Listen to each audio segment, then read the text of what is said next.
Hello folks, Runner Watcher here.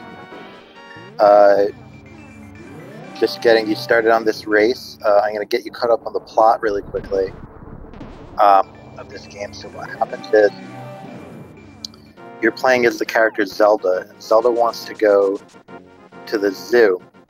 Zelda's father says, no, we can't go to the zoo. The animals are crazy, they'll kill you. And Zelda says that, no, I will kill you instead, father, and I will become the animals.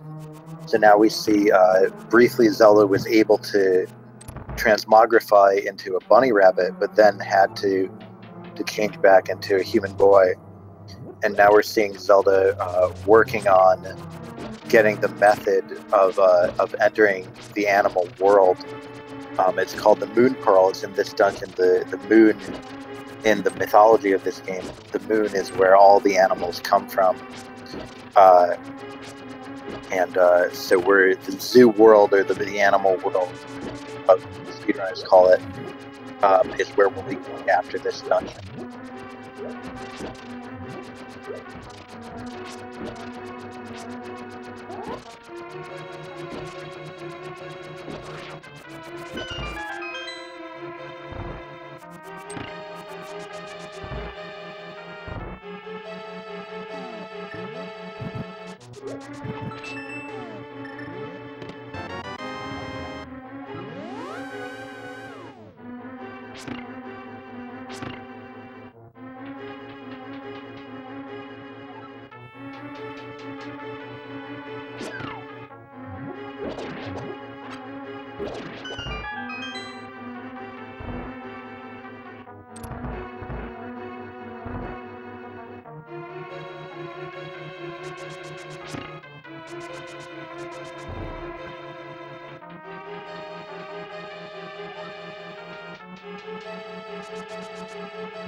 And we see eudaimonistic on the left, also making his way to use the mirror. You use the mirror to see the animal inside of you.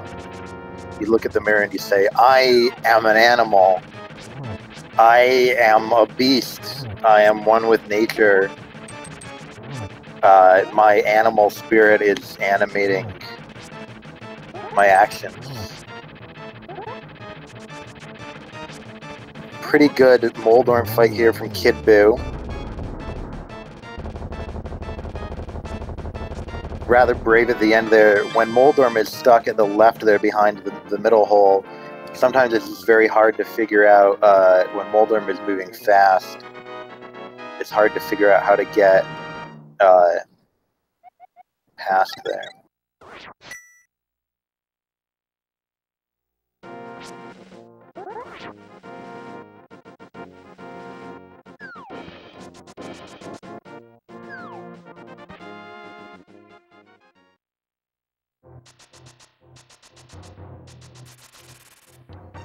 We're going to see Kidboo doing the tree rupee route.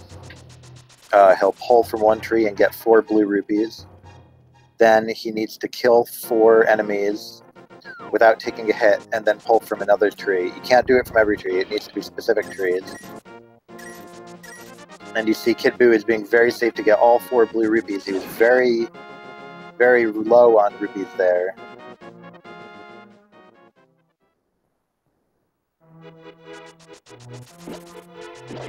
Not quite sure what just happens with eudaimonistic.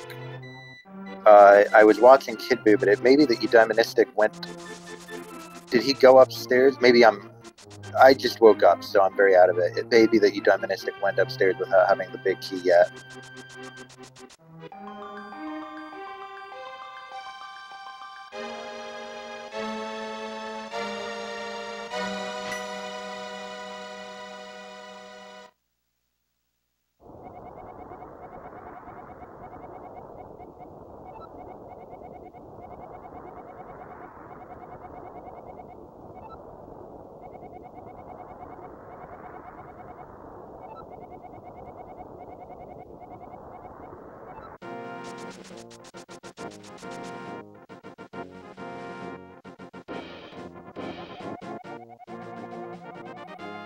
Now we're going to be, or Kidboo is going to be making his way towards Aghanim's Tower.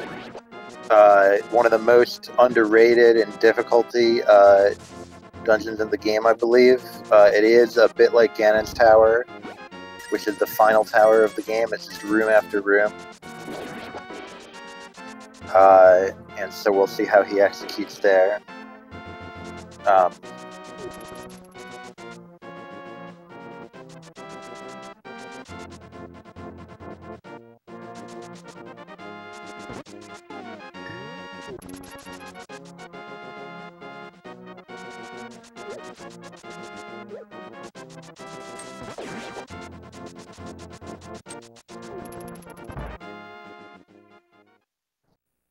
I'm just grabbing that heart.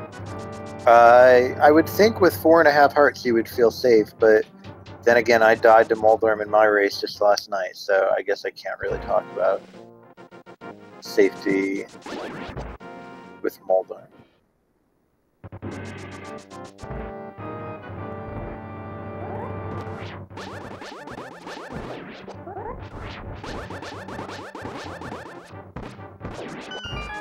So he's seeing Kidboo having a little difficulty with the Pooey Gold Knights. It's a difficult strat that is fast but also only uses 1 arrow.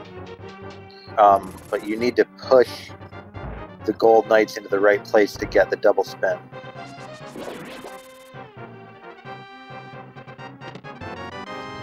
Eudaimonistic just having troubles after troubles.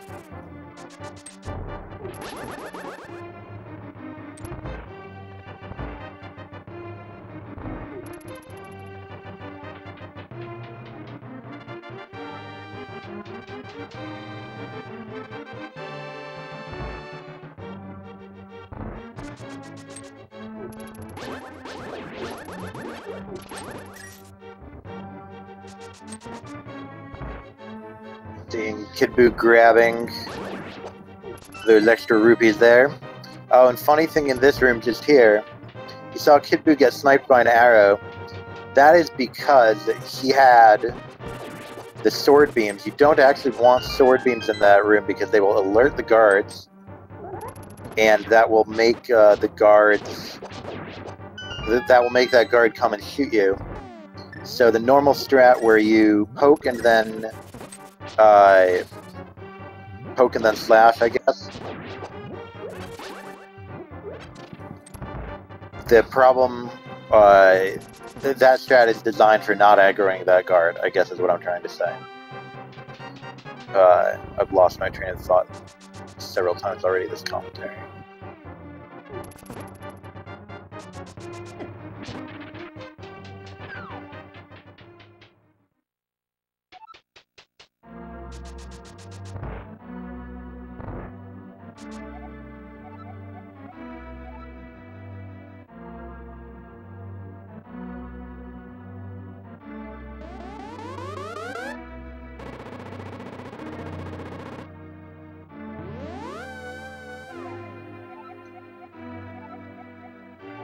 So here what we're saying...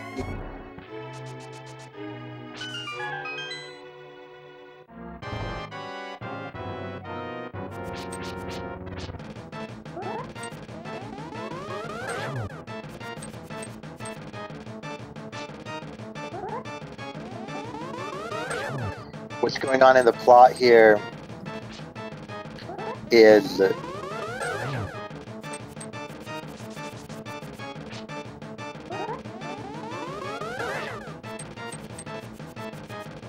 For some reason,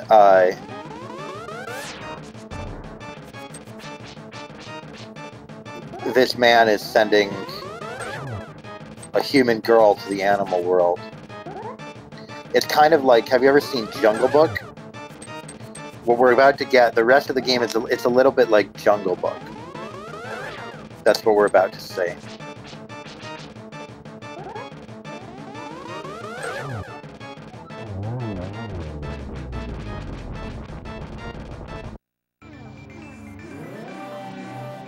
So we got a warp there just around 30 minutes.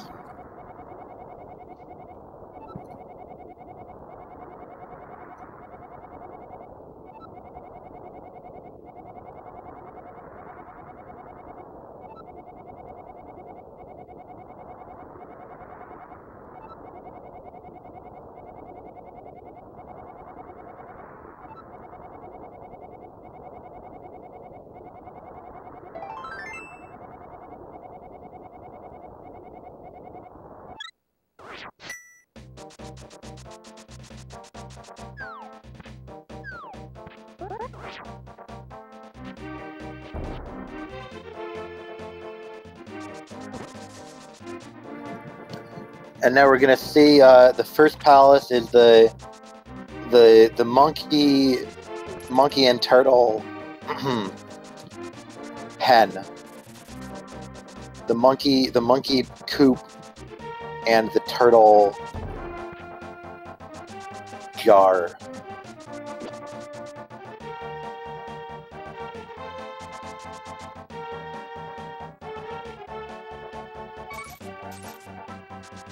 The monkey says, "Welcome to the zoo. I can help you on your quest to become an amazing animal and to unite with your spirit. You're gonna have to pay me money."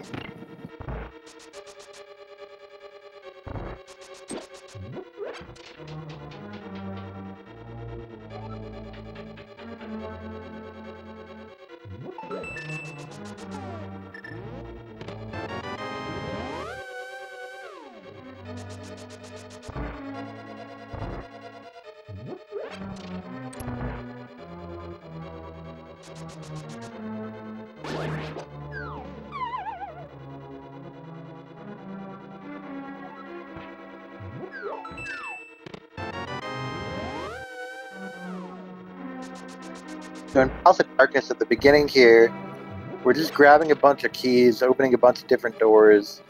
Eventually we'll get to the big key.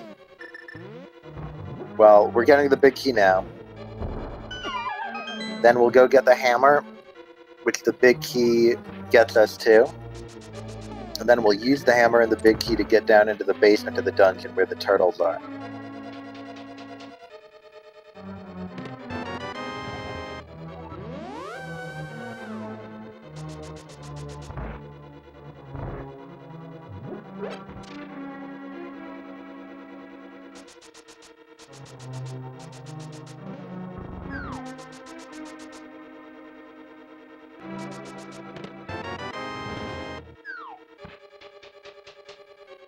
You saw a little quick hop there, and then a key dash.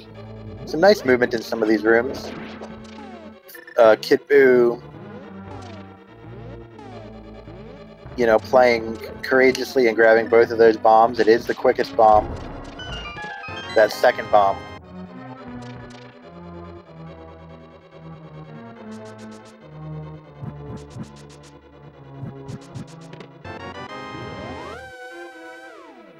Now with this key, the hammer, and the big key, Kidboo has enough to make his way to the basement of the dungeon.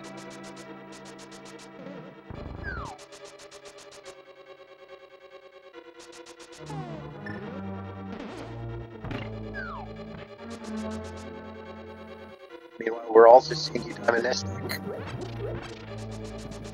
killing Aghanim. And we've got about a 4.5 minute difference here. Which is quite a bit of separation this early. Certainly, I think we all hope that eudaimonistic can close the gap a little, but based on the solid play we've seen from Kidboo so far, he'll probably manage to stay ahead.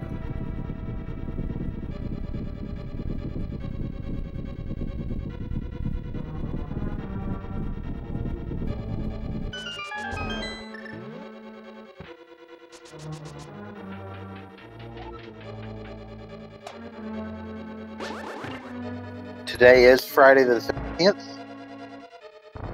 A good day to do your taxes. Just everybody keep both of those things in mind today. Okay, so we made it to the turtle pen. And here is where Zelda says, Zelda looks at the turtle and looks inside himself and sees his own inability to transmogrify into the rabbit that he knows he can be. And says, I'm going to kill all of the animals. I have to be at the top of the food chain. So here's where Zelda's rage at all the animals coming out. It's animal on animal action here.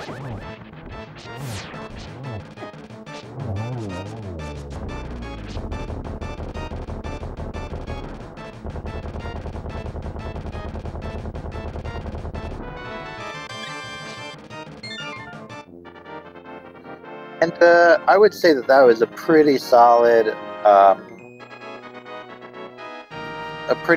pod from Kidboo there.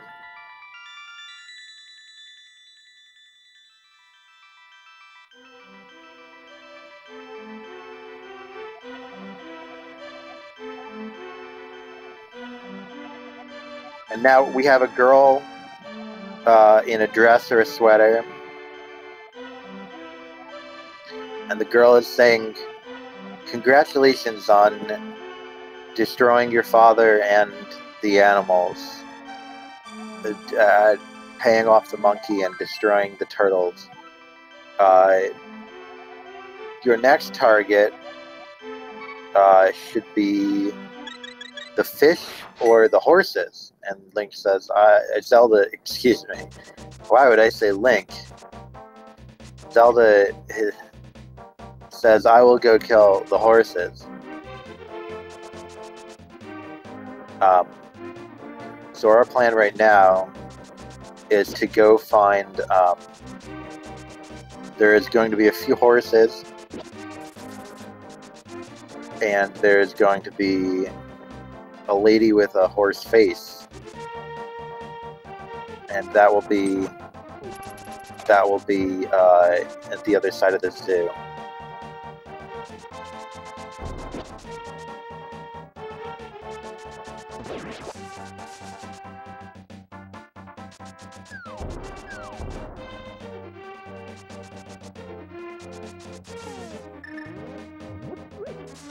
Now, there's some weird animals here you can see. I don't know. They're like rhinoceroses. Here in this conversation, Zelda is saying, my goal is to kill all of the animals, and you are an animal. And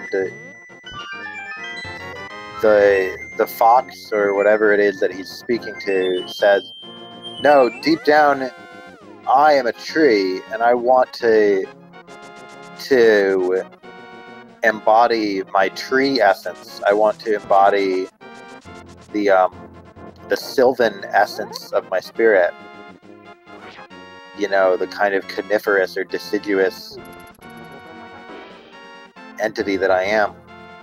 And Zelda says, well, either I must turn you into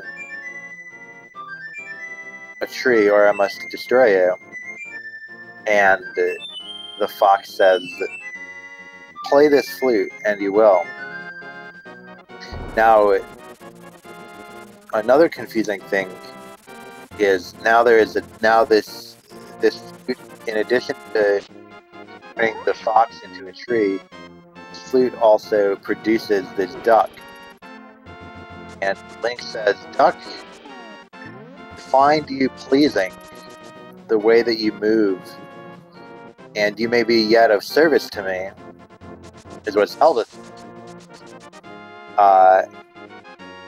So I will kill you last.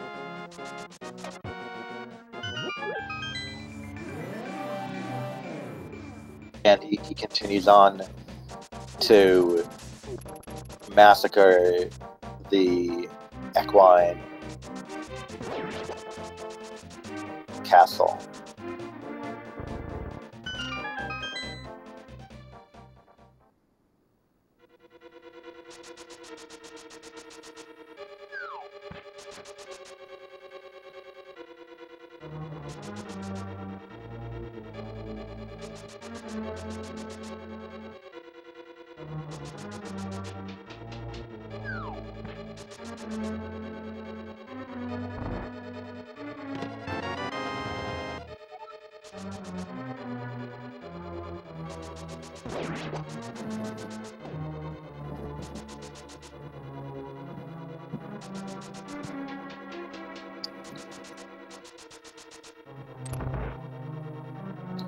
Now in this dungeon,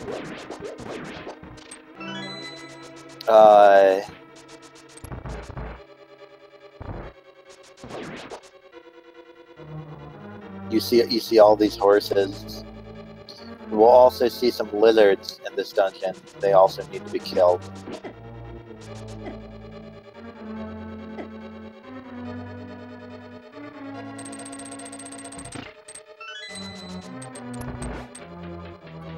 A rather close fight there for eudaimonistic. He had gone in with some low hearts, but managed to slay the beast there.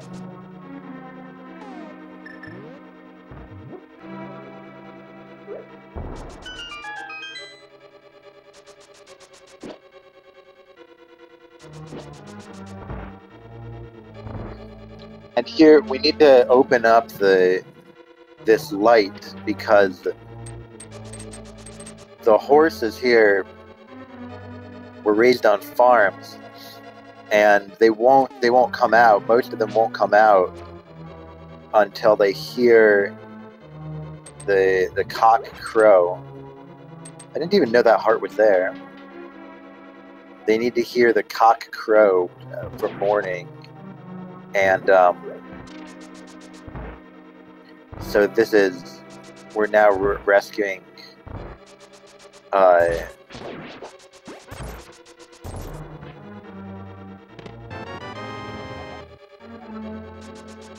cock. Be careful.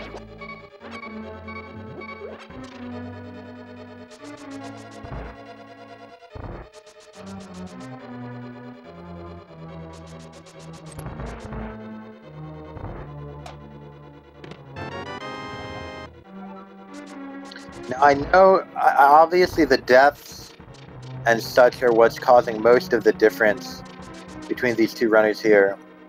But just, if you watch the overworld movement that eudaimonistic has here, a lot of his dashes, he's stopping very slowly.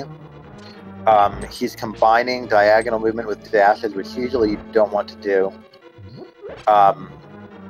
He's not maximizing his dashes. Here he's dashing down too far. He's picking up bushes, so you can see the time losses, not on big things, but on kind of the normal standard movement if you compare side to side.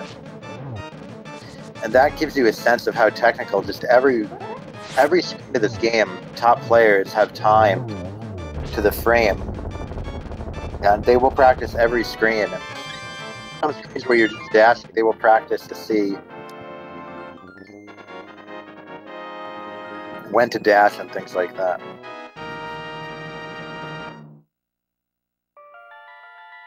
There we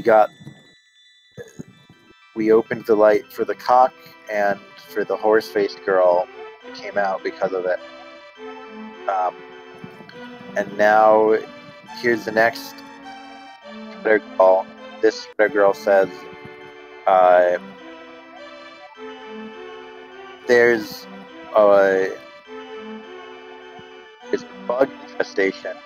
I think you're Zelda, you are the exterminator to destroy the bugs that have infested the zoo to the northwest.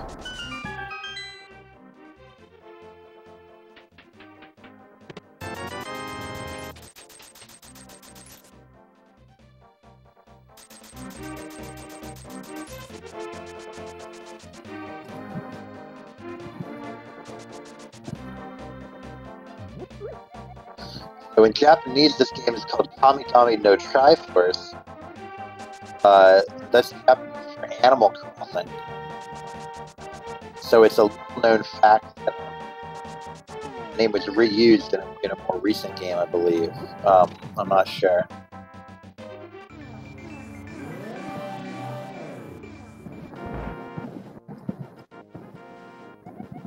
And the village that we are going back and forth in, the Zoo World village is called Farmville. It's all the animals.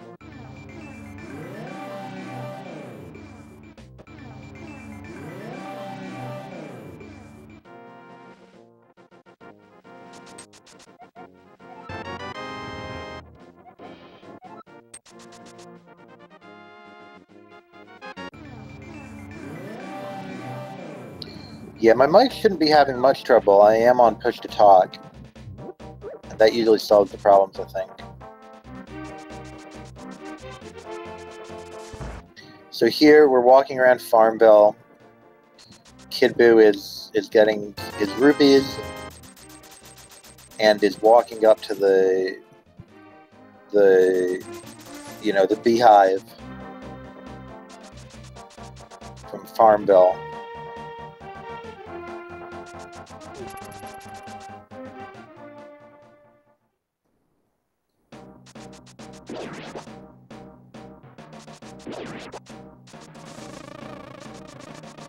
And we've got the bees already.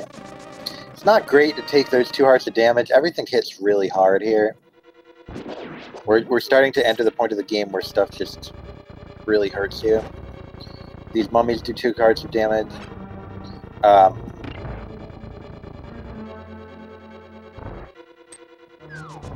Obviously, casually, you would have a few more safeties by now, maybe an invulnerability safety, maybe a bunch of bottles.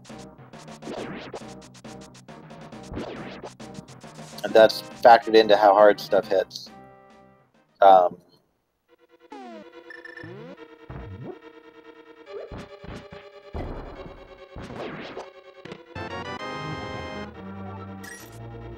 personally, it's a weird thing. I find that in this game, the stuff that hits for 2 hearts of damage is often tougher than the stuff that hits for 4, because it's just harder to avoid.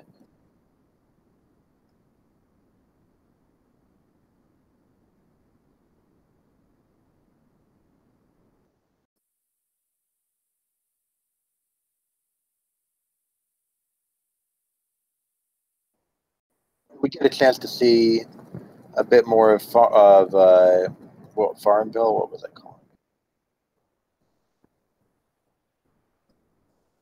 Yeah, Farmville. Lawn Ranch. On the left. Using that powder, that is a nice safety.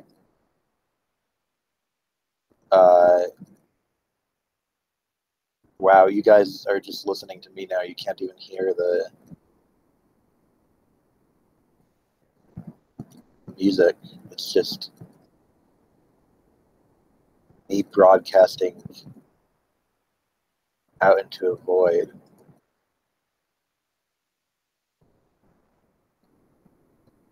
Just waiting for anybody to hear me.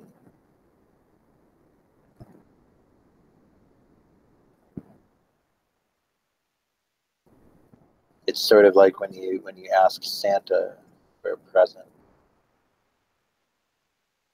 And you say, Santa, please bring my father back. He was right about the animals. The animals are killers. Please, I should not have slain my own father just for the truth that he told me. That's the way I feel right now, just asking Santa to be reconnected with my social context, to be reconnected with the spirit of the land.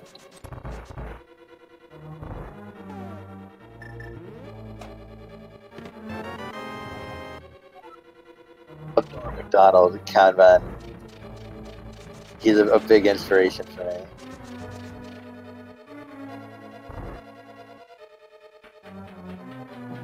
My 2 big inspirations, honestly, one of them is Norm Macdonald, and the other one is, if you've ever seen Wizard People, Dear Reader, it's this guy doing a voiceover of the first Harry Potter movie. And that's really, really funny and puts all my efforts to shame. So those 2 are like my big. I wish I could do a few Norm Macdonald jokes, but obviously you can't do Norm Macdonald jokes on a family-friendly stream. So not quite the blind fight that we're used to seeing, but definitely got it in the end there. So good work by eudaimonistic. I don't know if he took damage, maybe a little bit. And now we've got Kidboo back. And I forget where we left off with Kidboo. I feel like we did miss some important stuff. We missed Mothula.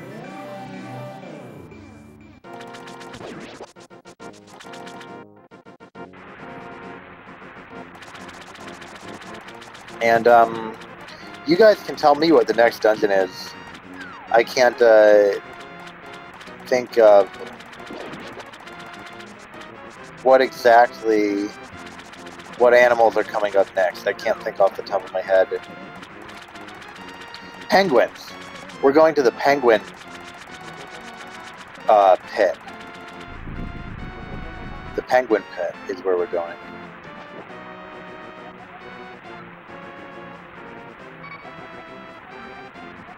Kidboo can't tell. So Kidboo there is thinking, I do want to kill this strange creature in front of me to be the top animal, but I also want to become I want the finger webs that will make me become more of a hybrid animal. So Kidboo is saying, if I cannot simply transmogrify into the rabbit that I know that I am, I will use technology to create an artificial animal body for me, beginning with the finger webs.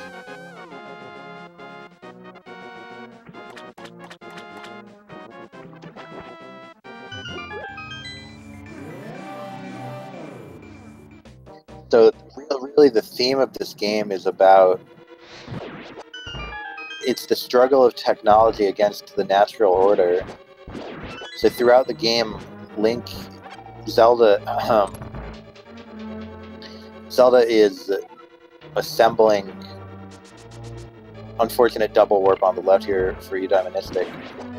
Zelda is assembling all of this technology to become a glorious animal being, because he is at a distance from the natural rabbitness that he so wants to have. It's a statement about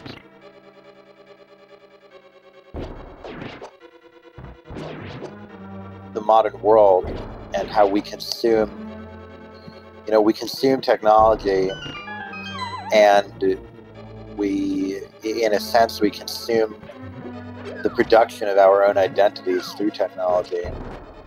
And Zelda is saying, I will create a rabbit body for myself.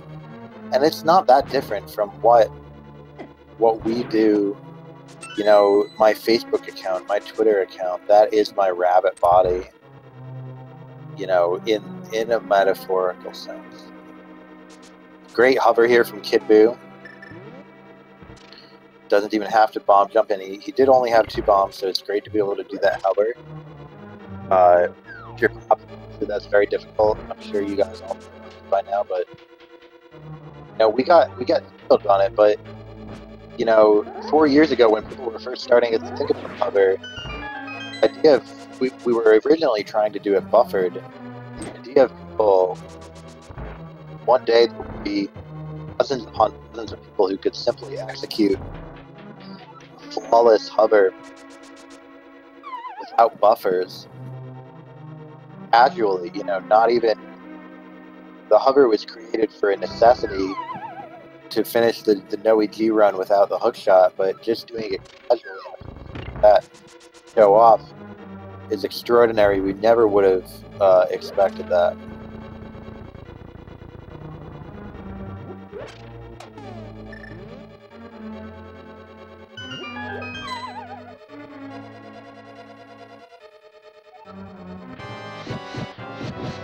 The first to hover was about 4 years ago. Jaden, apparently pronounced the first runner to really execute hover. I believe he was the one who discovered, Crystal for a long time had been trying to, so that's all the penguins dead.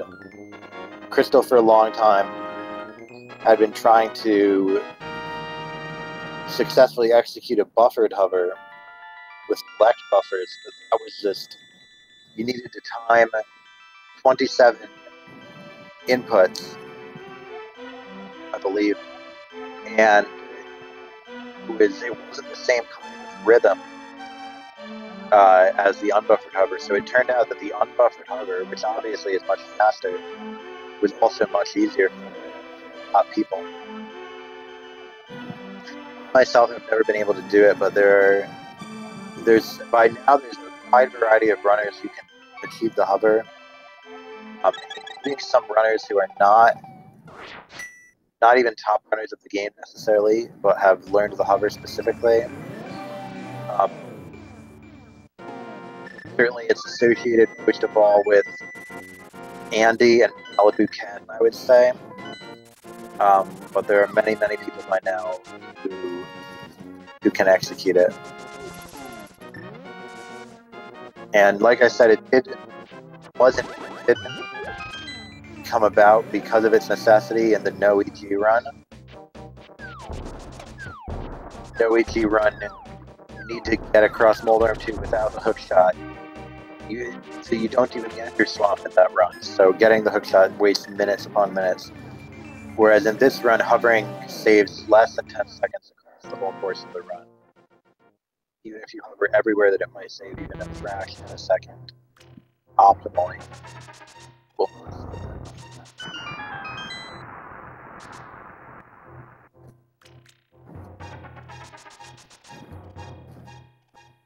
Everybody's complimenting Kidboo's play, and I think that's correct. Kidboo is a very strong player. He got a nice sword up ice there. I'm sure he's behind his PB, but he is on pace for perhaps the 129.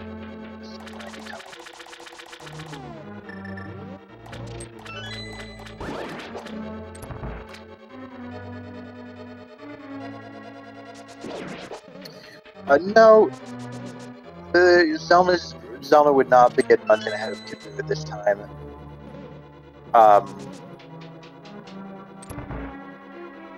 Zelda, at this time in the world record, is just getting to the end of the Swamp Dungeon, where Kidboo has just started.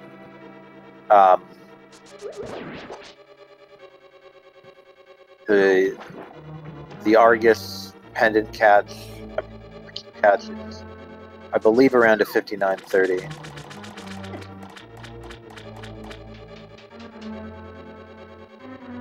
Fast hover to the first small key in Swamp in the big chest room. You cannot hover that gap because it is a hop gap. I don't know what better way to say that. There are some gaps that you can hop off, and there are some gaps that you can fall up. You can only hover the ones that you can fall up, because you fall by walking in a normal way. Sorry about that. Like I said, I just woke up and saw the call to commentate. So we're now in the aquarium, and we have to kill all the fish because we have to become. I just want to note, I'm a little worried about eudaimonistic, where he's okay.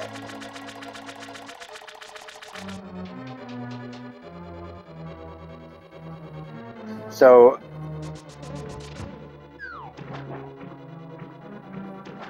some shenanigans over there on eudaimonistic side. On Kidboo's side, we're going to be going up to the upper level of the aquarium to get the hook shot.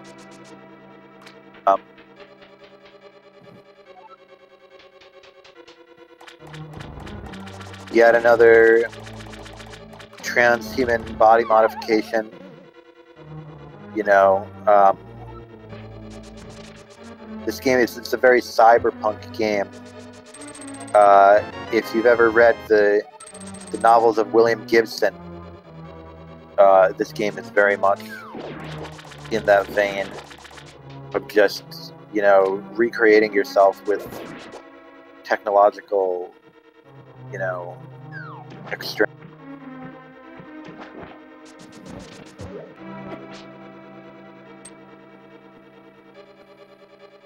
So this game is about the domination by the human need to redefine itself.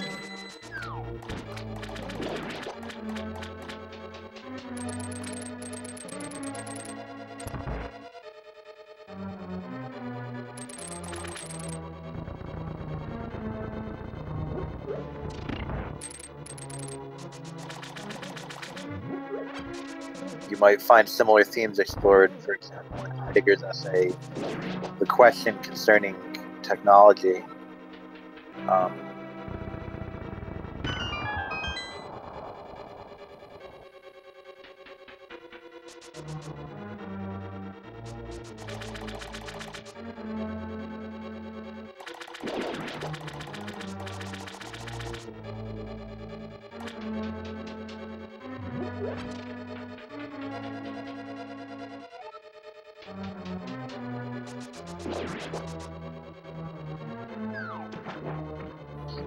dash there, you saw Kidboo manage to dash right through that door without bonking. You saw he did a little adjustment at the beginning of that room to get through. Now we're going to go to Argus. We'll see if Kidboo attempts. No, he will not be attempting the Zero Signal Argus.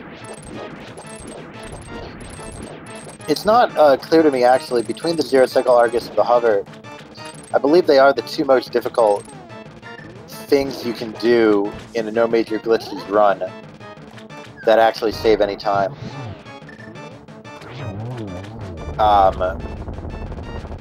I'm not sure which one is harder. I can't do either myself. Saw that Kid had an excellent hover, but did not go for the Zero Signal Argus.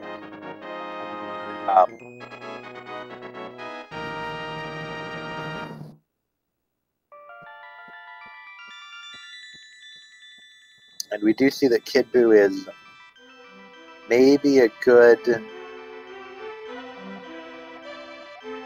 almost 10 minutes in the lead by now.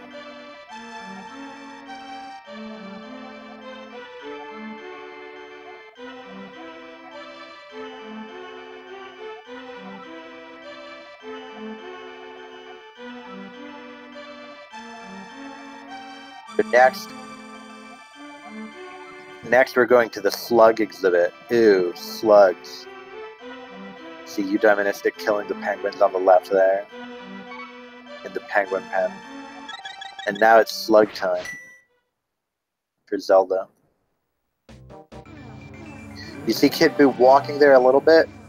He's just positioning himself for a quick warp. That'll save a good 0.58 seconds or something like that. But then when you miss the duck, you remember the duck is the one you're going to kill last. When you miss the duck, that wastes much more time. So people like to walk towards the duck or run towards the duck, because when you're running towards the duck, the screen moves and so it picks you up earlier, so there's less of a duck animation. Flying, you know what I mean, a flying animation. Well, that runs the danger of the duck not picking you up, as we saw just then.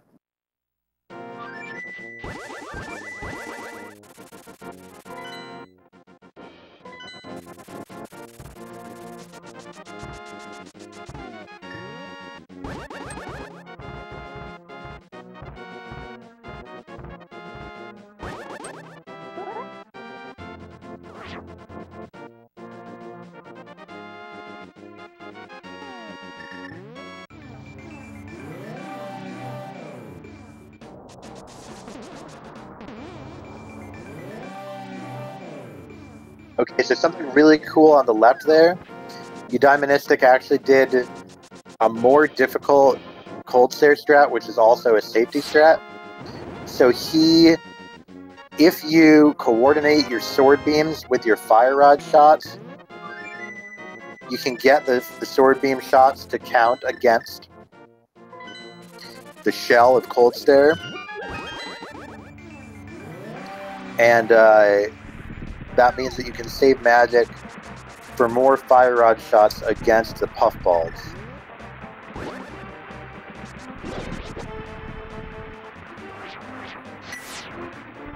So it's kind of a safety strat that's harder than the normal strat.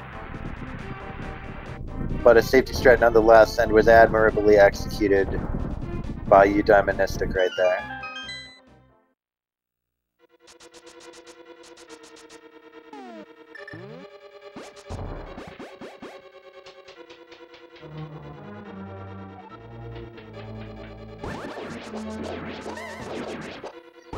Room here, we call it Mire 2 or Mire Wizards.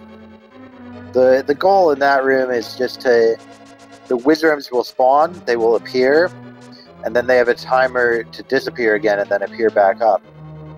And the goal is to just kill all the Wizards before they disappear.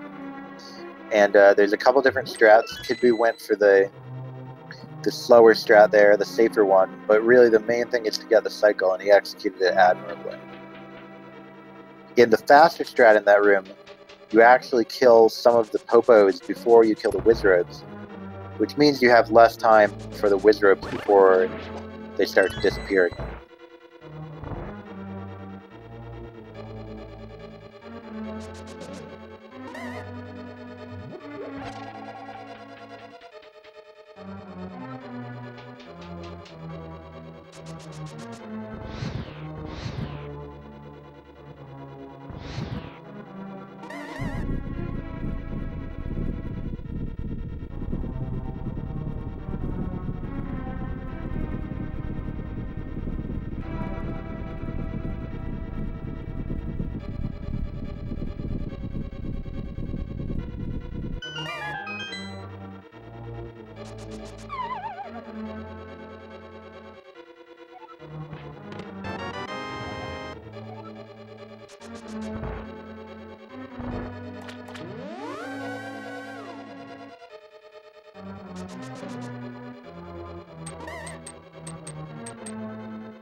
We're making our way through Mire on the right and through Swamp on the left.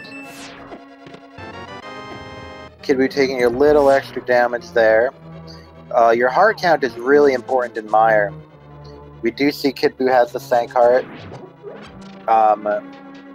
You need 7 hearts for the normal boss kill. You need 5 for the WQ Vidi, which is a little bit tougher.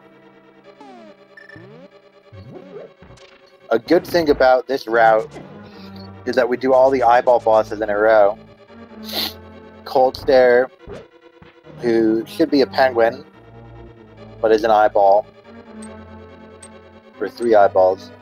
Then Argus, who should be a fish, but is a bunch of eyes. And now we'll see Vidi, who is also a bunch of eyes. And this really emphasizes that, the eyeballs plus the mirror really emphasize that the heart of the game is about Zelda looking at himself and saying, I need to destroy this. First Zelda says, I need to destroy this human body and recreate it as a bunny. And then the bunny body is destroyed, and Zelda needs to refashion a new kind of animatronic cyborg body with all these technological apparatus linked to it.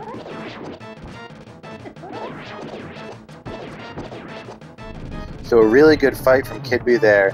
The goal, what Kidboo accomplished there, Kidboo's goal was simply to get a 0 cycle, a 0 lightning. If you kill all the eyeballs fast enough, just like with the Wizrobes in that Mire 2 room, you will get to the bouncy phase of the fight before all the lightning happens. I don't know a good way of saying that right now.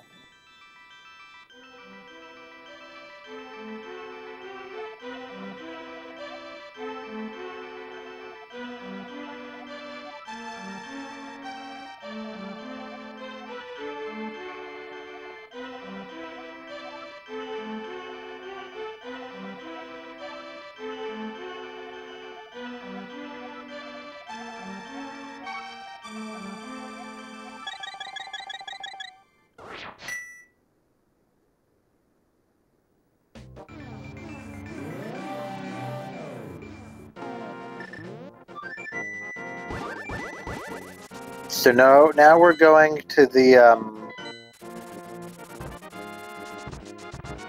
a dungeon that is called the Doghouse. But it's a little bit of a joke because although your goal in this game is to kill all the animals out of your jealousy and to refashion yourself as a kind of crypto animal robot cyborg in this clash of technology against nature. In the Doghouse, the actual dogs in the doghouse are animals that you can't kill. Like the squirrels, the dogs in the doghouse just kind of bounce at you. We call them chain chomps. They're also present in Link's Awakening and in Mario games, such as Mario 64. In Big Old Battlefield, I think is the name of that level.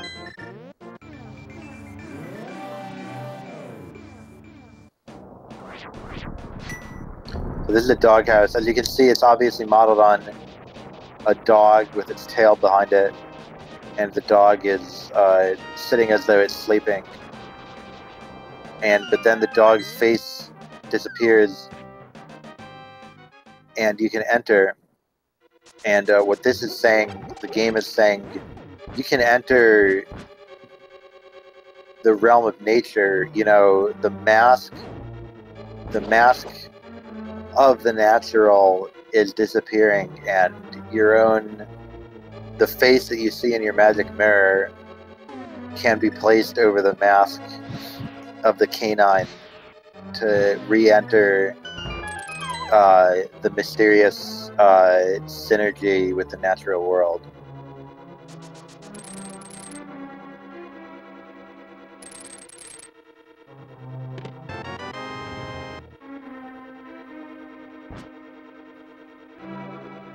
We see Kidboo trying his hardest not to take any damage here and succeeding, but going very slow, certainly.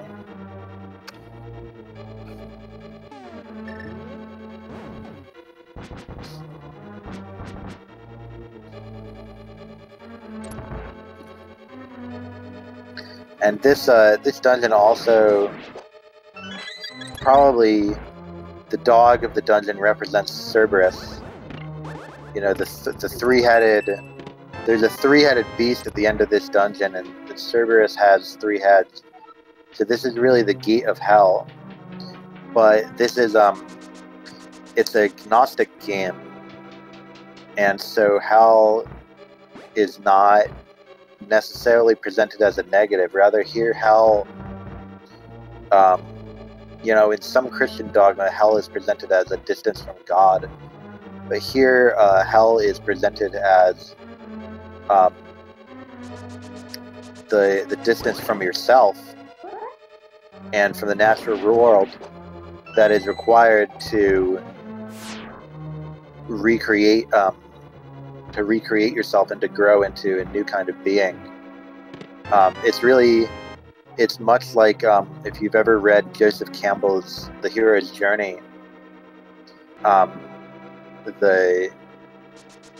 The mythography of this game very much fits that, and it could probably be analyzed using Jungian archetypes, for instance.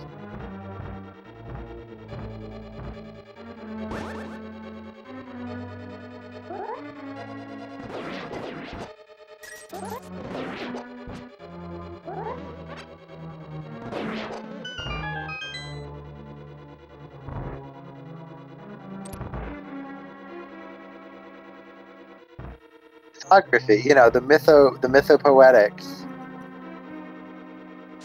the mythonymy.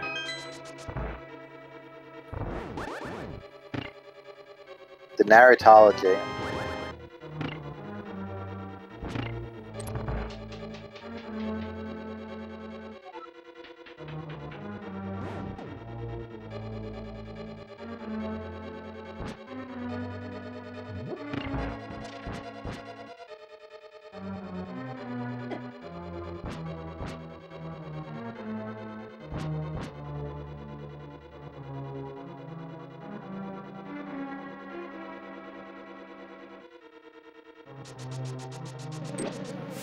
There's a kind of dark pun of this dungeon that as you journey through hell, you're also in, you know, you're in the doghouse, and you know, it's a pun about the doghouse. Like if your girlfriend's mad at you, you're in the doghouse.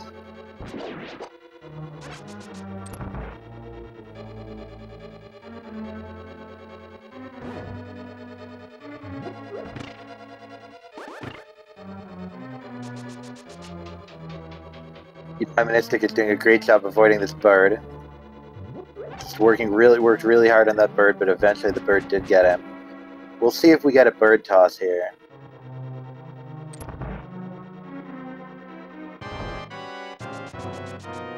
No! The bird cannot be tossed. The natural world has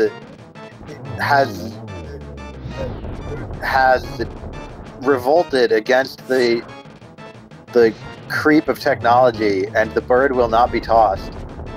The bird flies forever. It may be frozen, but it still lives.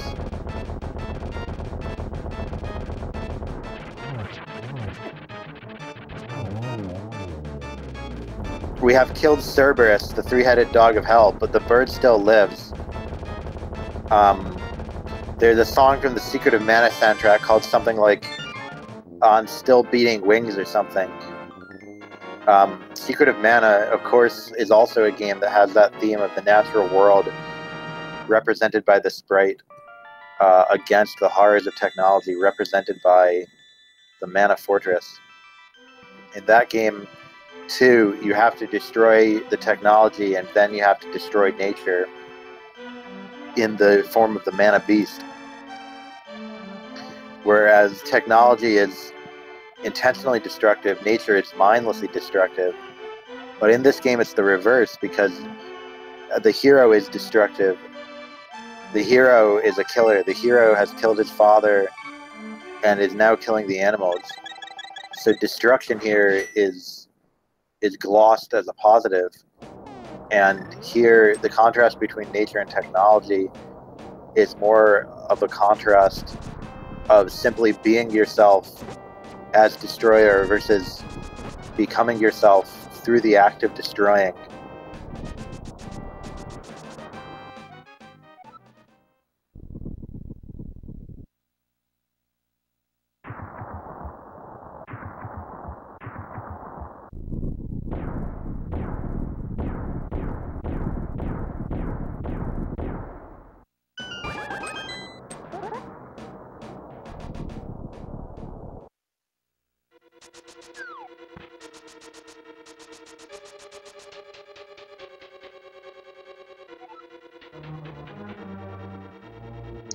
Of course, now we have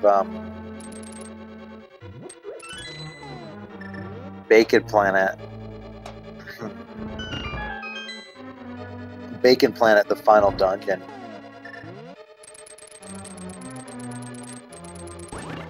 And this is just a great dungeon for speedrunning. I believe almost every speedrunner will say this is their favorite or one of their favorite dungeons. It's just great room after great room. It's always very challenging, but it's always very fast-paced. And every room in this dungeon, when you do it well, just feels so amazing. They're so well designed, and the strats are so brilliant for them. Kidboo, unfortunately, taking a little bit of damage already. Health is a problem in this dungeon.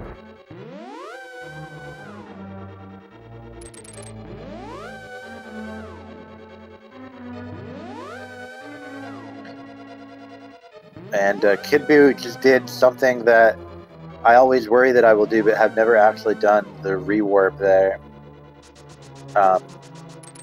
Eudaimonistic says he is on PB pace. Stick with it, Eudaimonistic, and become your robot self and destroy nature for us and get that PB.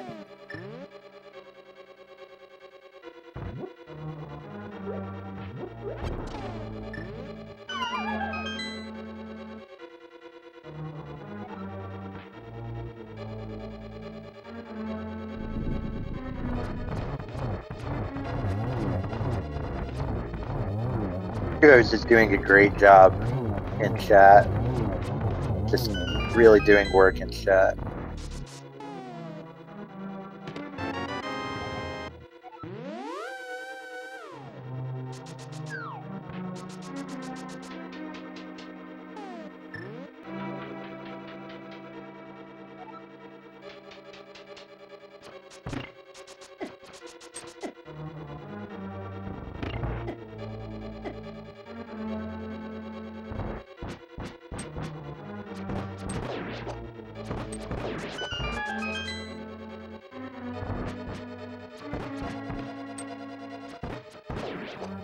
some trouble in this Mimics 2 room and gets through it.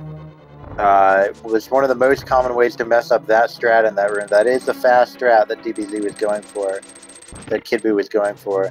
And eudaimonistic also gets the zero lightning, the zero cycle.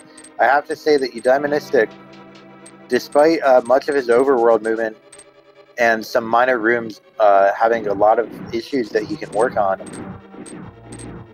a lot of his boss kills are very strong.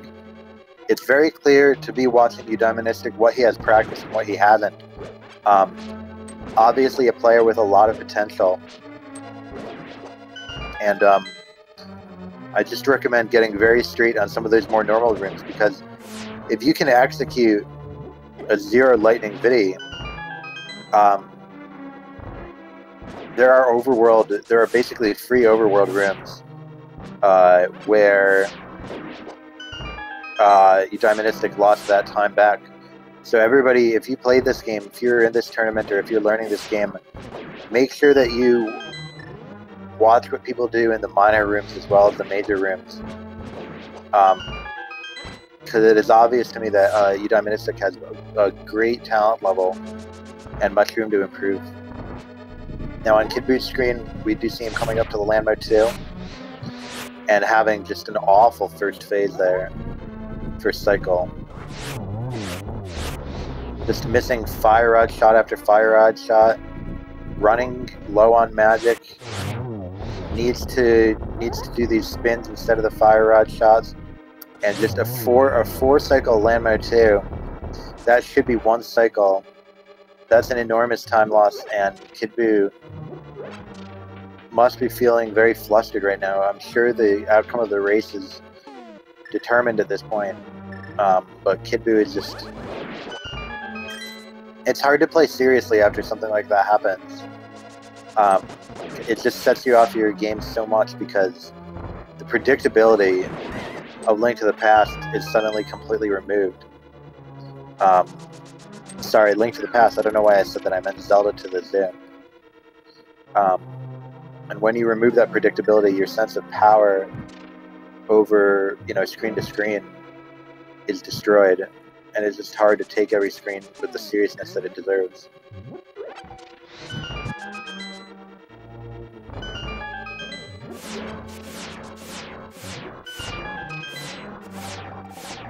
Having some trouble picking up that magic pot as well.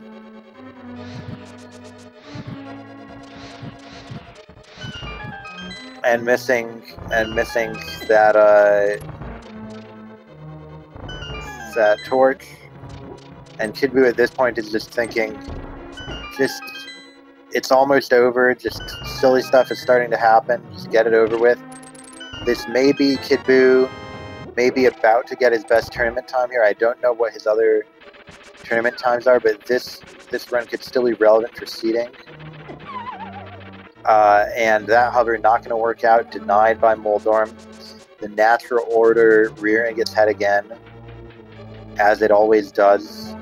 I'm sure everybody has experienced that in their own lives, where you connect with technology your whole life, and yet you still want the things that an animal wants. You still need, food and drink and shelter and warmth and the comfort of, the physical comfort of the presence of other beings of your species. But Zelda now, walking on air with the technological improvements that Zelda has created on his own body, Zelda is beyond species now. Zelda has moved past having, Homo sapiens, the Homo sapiens that formed tribes in the wilderness and hunted and gathered is a thing of deep memory now. Zelda is now a disaster bunny. Zelda is a nightmare bunny made of steel and chrome that reflects strangely off of the zoo's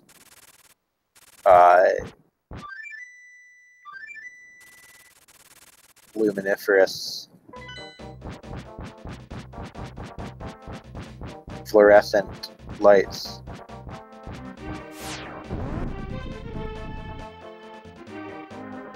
And now we have finally killed the duck. We killed the duck into the back. And now our final enemy is a pig. And they say pigs are one of the animals that's most like humans. So that also tells you something about the point of this game.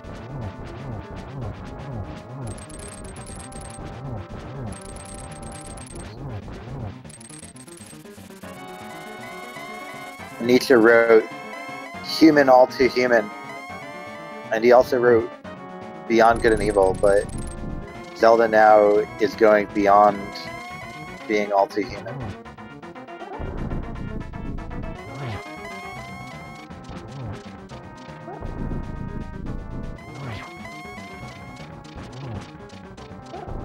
So we saw a very skillful 1+1 cycle from Kidboo. And now he is getting in two early hits.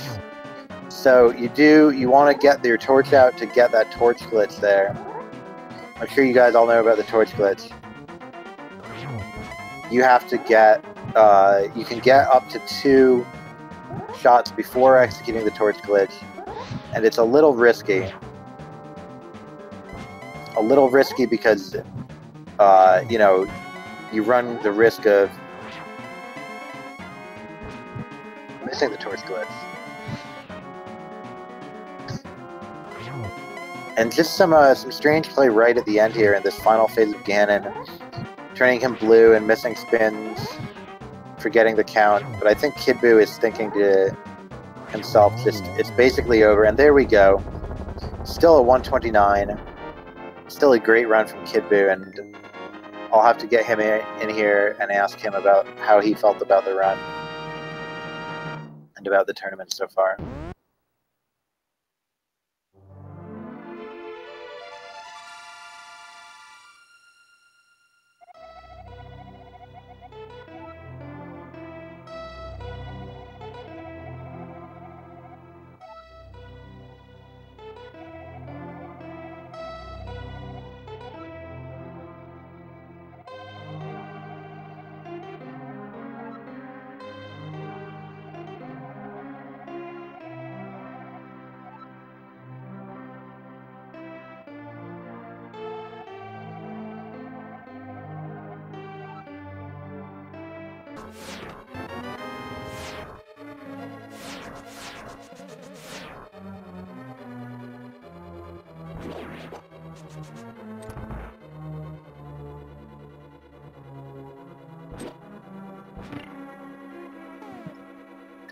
Ironically, given that the game is about technological enhancements that make you more than your natural species, Kidboo cannot speak with us because his mic is broken.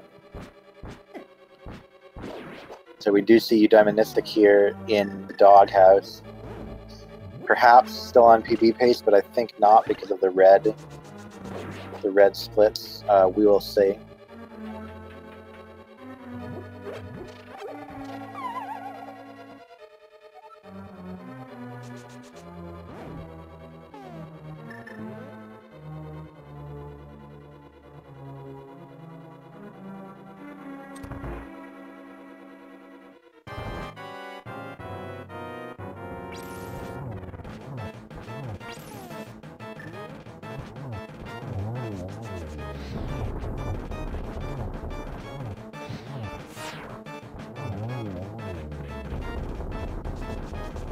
A very successful boss fight from eudaimonistic. Just some very good stuff here. In with the other stuff, it's just very obvious what he has practiced and hasn't. And I think he'll have a lot of, from this tournament, he'll have a lot of information about how to improve. Just watching his run side by side with Kidboo's. And that's one of the best ways to improve at this level. You don't need to compare yourself to the world record. Don't compare yourself to Zelda or WQ or one of the very top runners. You can take somebody who's just a level, 2 or 3 levels above you and just, you know, integrate their stuff first. And then once you can do what they do, then you move on to the next one and start watching them.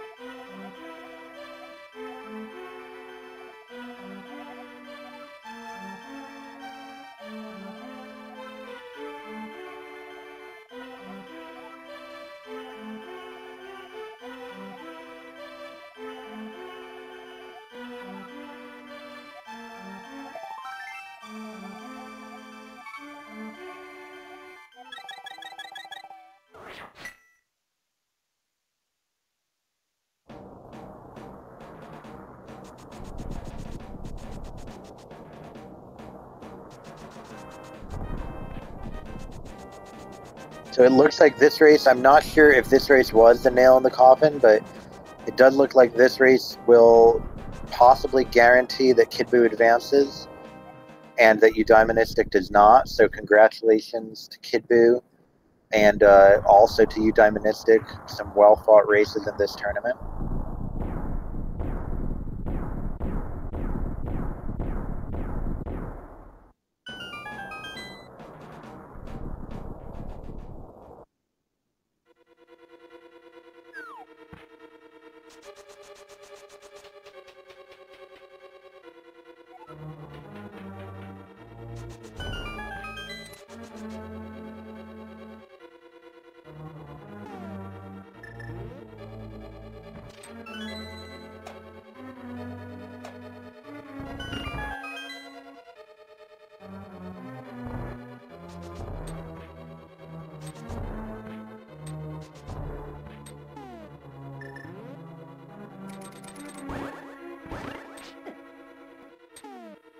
So Eudaimonistic here is strangely using no hookshot strats despite having the hookshot.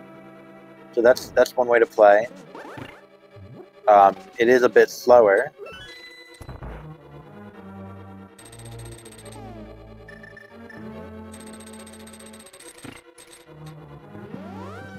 Okay, so what I said about Kidboo advancing was not right. Kidboo is not guaranteed to advance yet.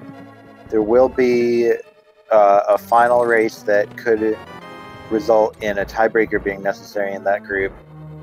There would not be a tiebreaker match. They would use average race time as the tiebreaker.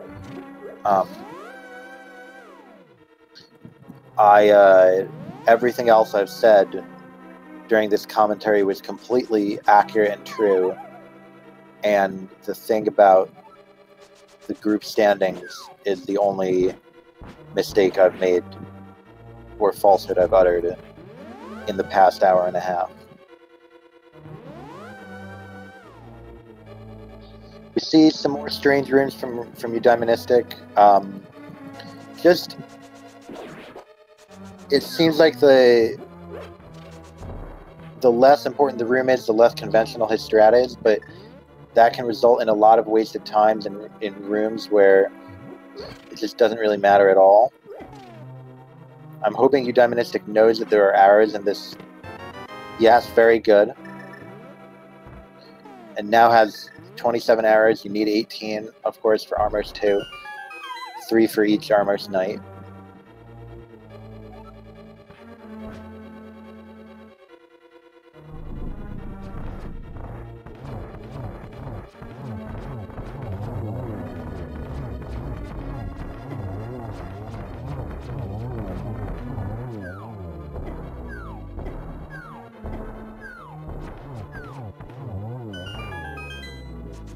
Not quite getting that Ice Armor's kill perfectly and having to spend a little time positioning to get the last arrow shot. Does pick up another 10 arrows, which are going to be necessary, and will pick up the red mail, it looks like. So this is probably the single least frequently checked chest in Randomizer. But not so uncommon in No Major Glitches to open this chest for the red mail. Just one final safety. Only 20 seconds. Not as good as powder, not as good as a bottle, but if you're worried about Ganon or the end of this dungeon in particular, then you get that red mail.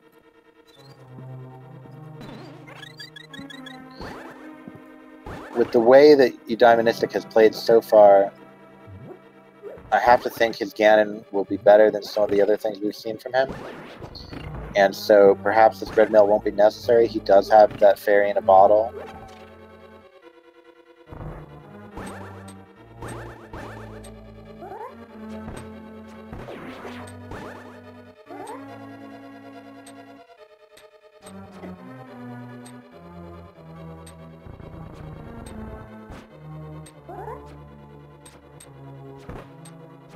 Doing the intended strat in pushing that that statue.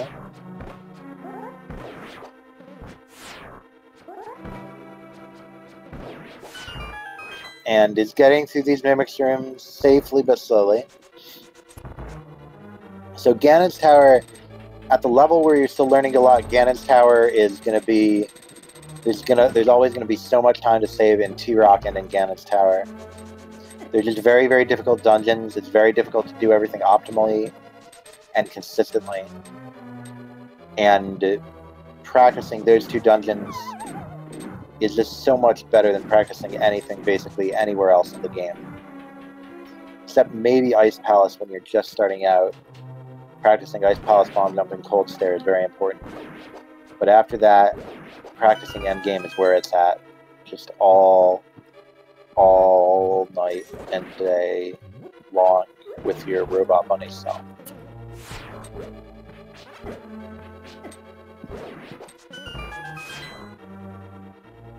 Having some slow rooms and gauntlets so far. These rooms are very difficult, very unpredictable.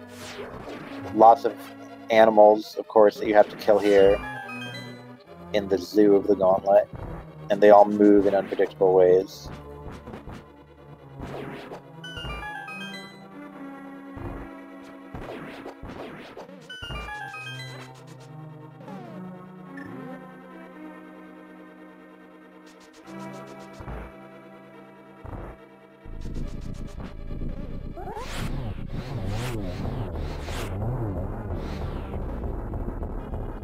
And almost getting that one cycle, and getting a very quick kill. Eudaimonistic missed one fire rod shot, I believe, but only needed the one final spin to kill it. So much faster than what Kidboo had done on the same boss, with all the problems Kidboo had there.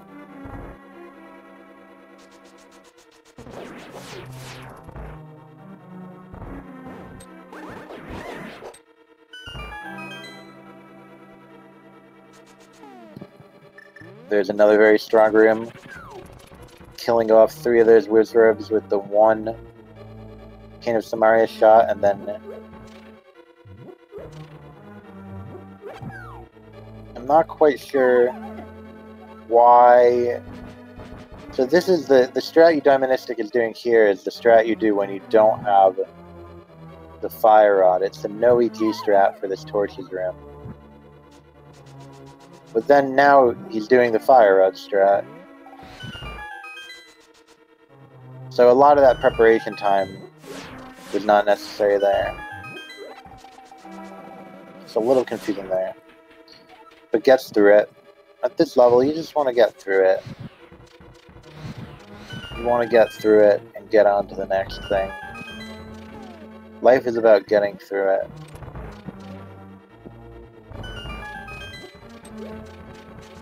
Getting through it without dying.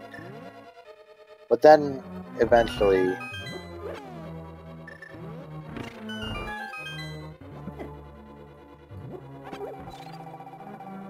not getting through it.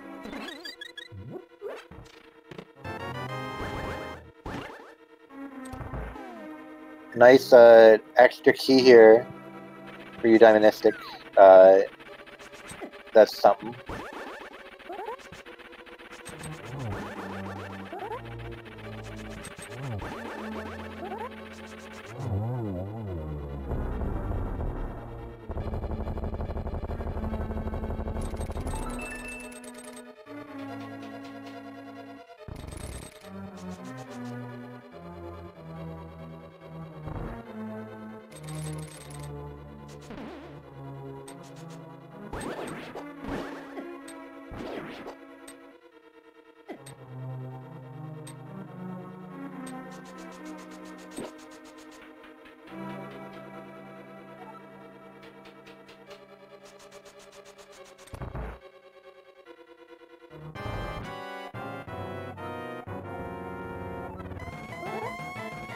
We're getting Agatu here, the Geometry Wizard. Nice pattern to start with.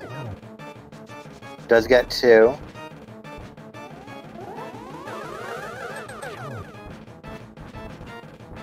Ennis again, not sending a blue ball on that one.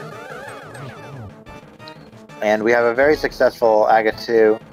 Probably could have been a 3-cycle with just a slightly better second one there, but does get a 2-1-2-1 for the 4-cycle. And we are on pace with a good pig, killing that final animal there. We are on pace for perhaps a 146 for eudaimonistic. I mean, could be a 145, but probably a 146 if nothing goes wrong. I don't know what eudaimonistic's PB is. Perhaps somebody can tell me in the chat.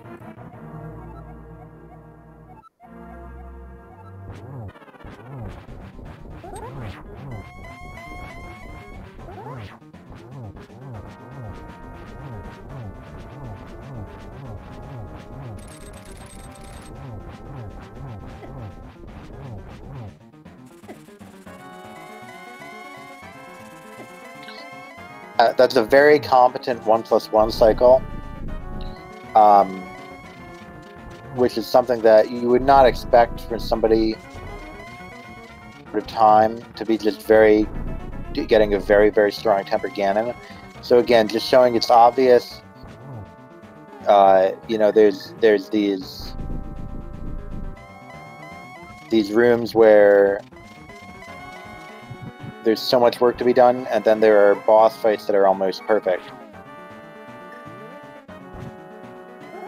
Well, hitting select there, not perfect, but, you know, a good start there.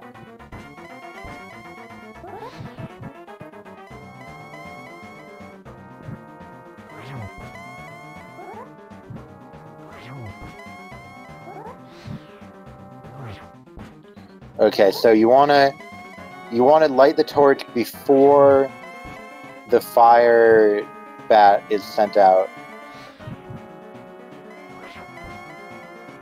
It is hard to get up to that corner there for that spin.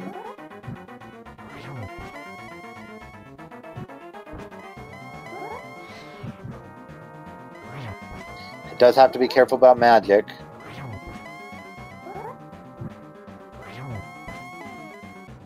Good, smart. Smart play.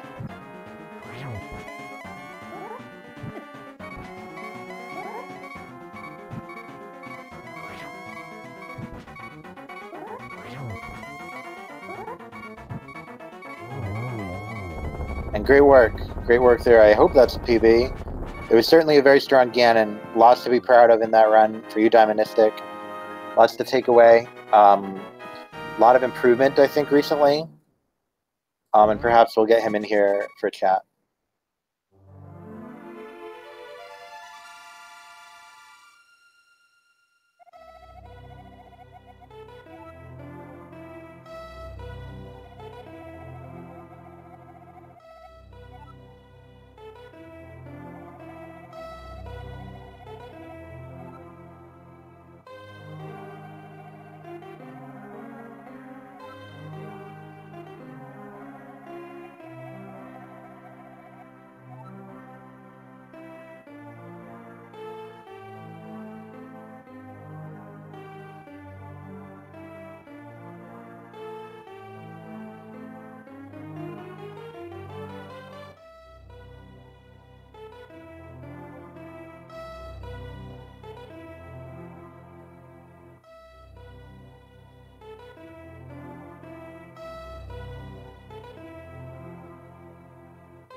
Hello there.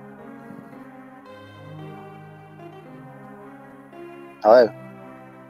Hello, can you hear me? Yes, I can. Congratulations on your PB. Thank you so much. Thank you so much. I did not expect to PB by that much, but I'll be honest with you. I think it's Kid Boo going so fast. It's kind of inspired me. Yeah, it's certainly in these races. You always want to keep up, and it's a bit of a motivation to not play it safe, and to go for your strats when you have them. I think a lot of places you were playing at a very, very high level, especially your boss fights. I would say it looks like you practiced a ton.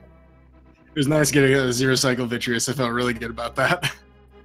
Yeah, the zero cycle Vitreous, and also Trinex was strong, Agatu was strong, and Ganon was very strong, the 1+1. The fourth cycle missing a few spins, but the 1+1 was expert. No, that's actually the first 1+1 I've ever had in a run. Well, may there be many more to come. I like that sentiment. Yeah. So what are your thoughts on, I guess, is this your final race for the tournament? It is. I am 0-3. I wanted to briefly touch on that. My group is fantastic. Ball and Chain group, Group AA. You got Chaucer, who has been just on a tear the last, ever since he started this run. You obviously have DBZ fan kidboo. And then, of course, Skarsnik. Everybody in this group is stacked. So it's going to be interesting to see who emerges and who is going to join me watching the rest of the tournament.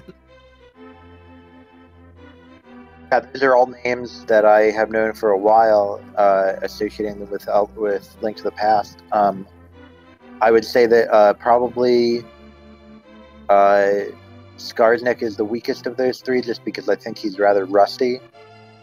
He's familiar. He's been familiar with the game for years, but I don't think he plays as much anymore.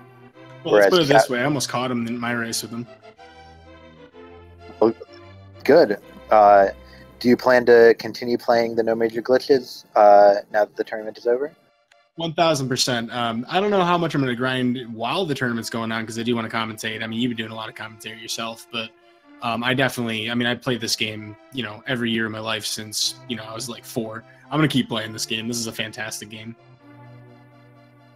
Here, like I said, there's a lot that's incredibly promising in your play. There's also some rooms where you lose time that you don't have to. There are rooms where there's just free movement stuff that, if you just watch once and remember it, you'll save several seconds, I think. So definitely, I think you will continue. Maybe not another 6-minute PB. I think somebody said in the chat, but I think you will be surprised at how long your improvement continues to just come naturally. I really thought that 145 would be like out of reach, because just a month and a half ago or 2 months ago I was 2 hours 15. So if anybody's out there trying to pick up this run, you can get really good at it. Just keep working at it. Okay, well, that's a great sentiment. I'm really glad to hear that you're going to stick with the game. Certainly also glad to hear that you're going to stick with commentary. I've enjoyed yours when I've managed to catch it. Likewise, thank you. Thank you. I just woke up when I saw that there was nobody doing this commentary, so I'm going to head out and figure out my life a little bit. But thank you for coming in for this interview, and thank you, everybody, for watching. You're here for the covering. Thank you, and thanks, folks. Shout outs to Fiesel for being up this early. Take it easy, folks.